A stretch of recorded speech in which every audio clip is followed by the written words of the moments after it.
Prime Time with Ashish Shukla, sponsored by Jabalpur Hospital and Research Center, Russell Chowk, Jabalpur. ये स्वागत prime time में आशीष शुक्ला में। आज हम ज्योतिष लोकेश व्यास जी के साथ इसलिए अचानक बैठे हैं आके आज कि जो इजराइल और अमेरिका ने ईरान पर हमला किया और खुमैनी की दुनिया से विदा हो गए, तो बहुत पहले जब नए वर्ष की हम लोग बात कर रहे थे कि दुनिया में क्या हलचल होगी, तब अरुणोदय पंचांग में लोकेश जी ने लिखा रहा कि कोई बड़े नेता की इस वर्ष हत्या होगी और युद्ध के हालात बनेंगे। तो आज हम बैठना इसलिए मुनासिब समझ रहे हैं कि आज अधिकृत तौर पर ईरान ने बताया कि खुमैनी की मौत हो गई है, लेकिन खुमैनी की मौत अमेरिका द्वारा एक किए गए हमले में हुई है जो हत्या ही मानी जाएगी। अब हमारा अगला सवाल ये है कि ये सब जो घट रहा है, अभी भी युद्ध चल रहा है, तो लोकेश जी हम सीधे आपसे सवाल पे आते हैं जी। ये जो अचानक कल रात से अभी तक जो घटनाक्रम हुआ, जिसमें दुबई जब से सुरक्षित ठिकाना माना जाता रहा, वहां भी बम के जो अमेरिका के आबू धाबी में ठिकाने थे, तो वहां ईरान ने हमला किया, तो मिसाइल को तोड़ने के लिए कुछ टुकड़े दुबई में भी गिरे, तो लोगों में असुरक्षा की भावना आई जी। ये असुरक्षा की भावना कब तक रहेगी और युद्ध कब तक चलेगा, पहला सवाल मेरा ये है। इसका आप जवाब दे दीजिए, फिर अगला सवाल पूछते हैं। ठीक है। और जो आपने एक बड़े नेता की हत्या बताई थी, उसमें आपने क्या विश्लेषण करके ज्योतिष गणना से जो आपने बताया और जो सच निकला? ज्योतिष को वेदों का नेत्र कहा गया है और रक्त, वक्त और ग्रह हमेशा बोलते हैं इनको सुनने वाला होना चाहिए। रक्त मतलब जैसा व्यक्ति के माँ बाप डीएनए से आता है वैसे ही वो कार्य करता है, बड़ी आसानी से समझ आता है। और जब आदमी का वक्त आता है तो उसको भी लोग समझ जाते हैं कि इनका वक्त चल रहा है। और ग्रह ये भी बोलते हैं। तो 1961 और 1972 में अगर जाए तो पंचग्रही योग जैसा मीन राशि में अभी बना है, इसी तरह बना था। और देश दुनिया की जो नवमांश कुंडली और बहुत सारी दशाएं, बहुत सारे योग, क्योंकि ये बहुत सूक्ष्म अध्ययन होता है, तो हम लोग दिन रात ही लगे रहते हैं इस काम में कि दुनिया में क्या होगा और ऊंट किस करवट बैठेगा। उस अनुमान पर आपके ही शो में एसिसिनेशन वर्ड का यूज किया था। मतलब हत्या ही होती है। तो खामने इस दुनिया से विदा हो गए। हालांकि मानव सभ्यता के लिए इस तरह की हत्याएं बेहद दुखद और चिंताजनक है।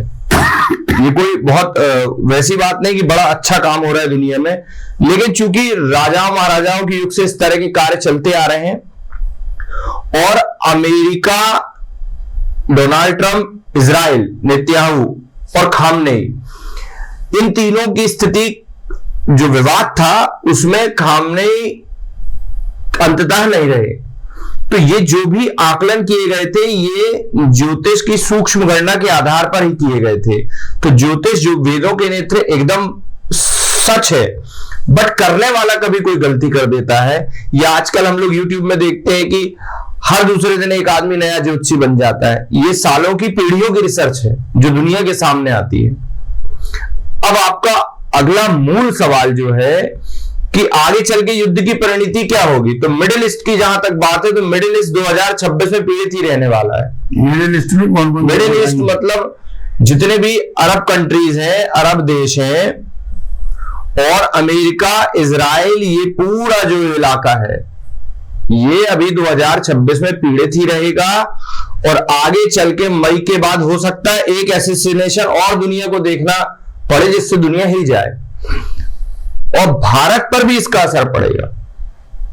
भारत पे कैसे असर पड़ेगा? भारत पर असर यह पड़ेगा कि महंगाई, बेरोजगारी तो चरम पर है और भारत की जो कूटनीति है उसके परिणाम स्वरूप भारत की आंतरिक जो गिरावट है वो हम लोगों को देखने मिलेगी। प्रधानमंत्री नरेंद्र मोदी के नेतृत्व में जिस तरह से 2014 से देश तरक्की करता आ रहा है उसमें कोई संशय नहीं है, बट आंतरिक गिरावट रहेगी। आंतरिक गतिरोध देश के अंदर भी रहेंगे और सीमाओं की चिंता भी देश को करनी पड़ेगी। और मुस्तैद रहना चाहिए और प्रधानमंत्री को भी अपनी सुरक्षा का ध्यान रखना चाहिए। इसके अलावा अपन महंगाई और ये तो चरम पे बढ़ेगा, लेकिन ये अभी जो इजराइल और अमेरिका मिलके युद्ध कर रहे हैं, जहाँ पूरे अरब कंट्री में दहशत का माहौल है, ये कब तक रहेगा? ये दहशत का माहौल कल चूंकि चंद्रग्रहण है, चंद्रग्रहण 3:20 पर प्रारंभ होगा और चंद्रग्रहण का सूतक प्रातः 6:20 प्रारंभ हो जाएगा। तो आप निश्चित रूप से मानकर चलिए कि जब जब चंद्रग्रहण सूर्यग्रहण होते हैं और 1962 और 71 की स्थितियां देश में निर्मित या दुनिया में निर्मित होती हैं, तो बड़े चौंकाने वाले परिणाम होते हैं। खामनेई का दुनिया से जाना यही चौंकाने वाला एक परिणाम है।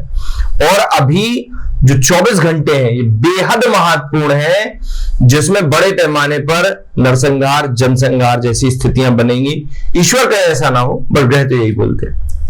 भारत तटस्थ दिख रहा पूरे मामले में, तो ज्योतिष के हिसाब से भारत की क्या स्थिति है? भारत तटस्थ ही रहेगा। भारत की कूटनीति ठीक है, बट प्रधानमंत्री मोदी जी के स्वास्थ्य को अड़चन अभी आने वाले समय में हो सकती है और उनकी जो सत्ता पर पकड़ है गिरावट आ सकती है। अब अपन इसी से जोड़ा एक और युद्ध चल रहा अफगानिस्तान और पाकिस्तान का। नहीं, दुनिया कई मोर्चों पर युद्ध कर रही है, क्योंकि हमारा कहने का मतलब भारत के हिसाब से 1961 और 1972 की जो युद्ध जनित हालात थे, तो पाकिस्तान अफगानिस्तान एक मोर्चा, रूस यूक्रेन दूसरा मोर्चा, ईरान इजराइल और अमेरिका तीसरा मोर्चा, और भी कई हिस्सों में इस तरह की तनातनी चल रही है। अच्छा, अभी उत्तर कोरिया इस युद्ध में नहीं आया, रूस नहीं आया, चाइना नहीं आया है, तो हो सकता है रूस और चाइना तटस्थ रहे और उत्तर कोरिया भी तटस्थ ही रहेगा, लेकिन ईरान और अमेरिका इजराइल यहां पर विध्वंसक स्थितियां अगले 24 घंटे में देखने मिलेंगी। खुमैनी की मौत के बाद भी, हमने की मौत के बाद ही मिलेंगी, निश्चित रूप से मिलेंगी। तो युद्ध भी रोकने का साथ, क्योंकि अति के बाद क्षति जरूर होती है, तो ग्रहों की भी कभी कभी अति पंचग्रही योग बन गया है मीन राशि में। 1972 और 61 की स्थितियां हैं, तो क्षति तो पूरी दुनिया में होना है। हम आपको अचानक इसलिए बुलाए कि अपन जब दिसंबर में बैठे थे, तो आपने जो आज 2-3 में घटा, आपने अदृश्य रूप से आपने घोषणा की थी कि ऐसा होगा। हाँ, ऐसे सिचुएशन का बोला था, बिल्कुल बोला था। तो हाँ, और ऐसा कोई सवाल जो वर्तमान दौर में हम ना पूछ पाए हैं, जो आपके मन में हो बताना। वर्तमान दौर में दुनिया को ग्रह चिंता की स्थिति में डाले हुए हैं। अभी जो स्थितियां हैं अगले 24 घंटे बहुत ही महत्वपूर्ण है पूरे मिडिल ईस्ट के लिए, ये आप मानकर चलिए।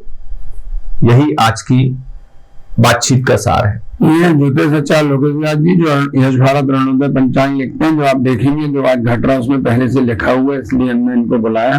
और अभी युद्ध के हालात यदि ऊपर नीचे होंगे तो फिर हम इनसे आपसे रूबरू कराएंगे। तब तक के लिए नमस्कार।